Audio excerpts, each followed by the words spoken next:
मगाशी त्यांनी सांगितलं की जो देशाचा जनजाती आयोग आहे, आपल्याला कल्पना आहे की भारतीय संविधानाने आदिवासी समाजांच्या हक्काकरता केलेलं सर्वोच्च व्यासपीठ, सर्वोच्च संस्था म्हणजे अखिल भारतीय जनजाती आयोग आहे।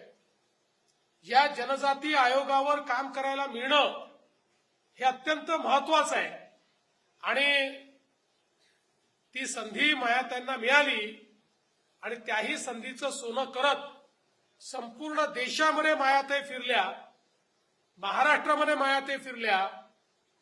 कुठेही आदिवासी समाजाशी संबंधित घटना घडली, अडचण आली, कुठे अन्याय झाला तर त्या ठिकाणी जायचं, सुनावणी लावायची। या आयोगाचे सदस्य म्हणून त्यांना हा अधिकार होता की राज्याच्या मुख्य सचिवापासून जिल्हाधिकाऱ्यापर्यंत प्रत्येकाला त्यांना समन करता यायचं।